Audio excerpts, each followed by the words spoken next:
Hello, Brigida Cook here again. I'm continuing to tell my conversion story. Last week I was talking about how I started having a faith in college.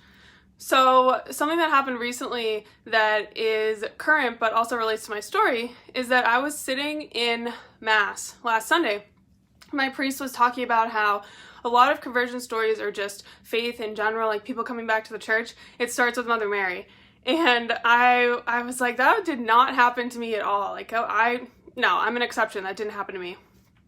And in that moment, I realized, or the Holy Ghost helped me realize, that that did happen to me. So that group I was part of in college, that Christian group, we actually were doing a Christmas night about the Nativity, about Mother Mary, about baby Jesus, about Joseph. And I was in like a little small group with some friends, and one of the girls in the group was Catholic. I obviously wasn't at the time. And she was talking about that there are a few things about Mother Mary that Catholics and Protestants don't agree on. So, like if she had labor pains, if she ever had any other children, things like that. And speaking about if she ever had any other children, she was saying that Catholics don't believe that. In the Bible, it's been lost in translation. It says brothers and sisters, but that actually back then meant like cousins. So, we believe as Catholics that Mother Mary's womb was so holy that only Jesus was ever in her womb, and that tabernacled it. That she never had any other children, that we believe in her perpetual virginity. And something like that, I started seeing the Catholic perspective. I was like, okay, I agree with this. That's interesting.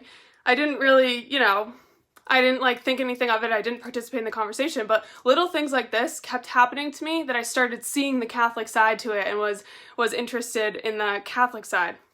So another night like this in that same Christian group that obviously impacted my life so much was they brought in Catholic priests and Catholic nuns to answer questions, which is really remarkable because this group was mostly Protestants and only a few Catholics. So I think it is really cool to share both sides and everyone's views because we don't always do that enough.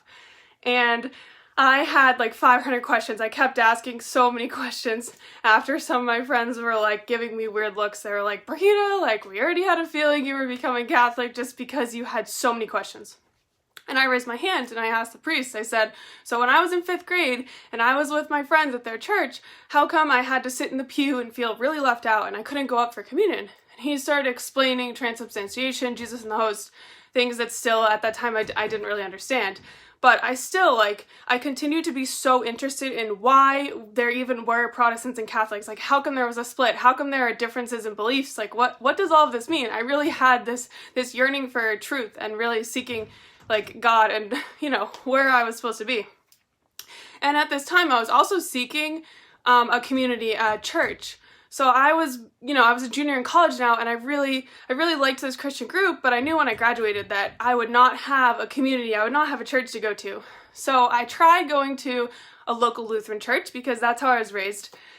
And it wasn't right. It wasn't meant to be. I tried it with a friend and I don't know, there weren't many people there. There weren't many people our age. Something about it just did not feel right. So we didn't end up going back. So I was just feeling lost. I'm like, do I belong anywhere? What church am I supposed to be going to? I have no idea. And at that time, I had a really good friend. She became a mentor to me, and she actually, of course, was a Catholic. No coincidence there. So yes, God's in the details, right? And she's like, Brigida, why don't you start coming to Mass with us? Why don't you try it out? And I was like, what do I have to lose? I know I like tradition and I'm interested. I'm seeking out a church and a community. And I'm not sure what point this was, but I know that this did happen to me because I've also had Catholic friends, Protestant friends, atheists tell me that when they walk into a Catholic church, they can feel that something is different there. They can feel the grace, they can feel the peace, coming from Jesus and the host, and they feel how, holy it is being there. And clearly I can't recognize a specific moment, but this brought me back because I continued going to Mass every Sunday as a non-Catholic, sitting in the pews. And I don't know what I thought, that I was just gonna, for the rest of my life, sit in a Catholic church going to Mass and not be a Catholic.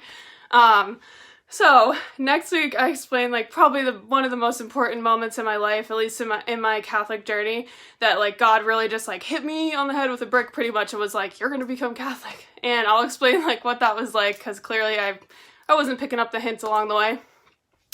And I hope that you all are continuing to have a blessed Lent. And on the traditional calendar today, it is the feast of St. Thomas Aquinas, so happy feast day to him. But I really hope you all are having a blessed Sunday, keeping it holy in some way.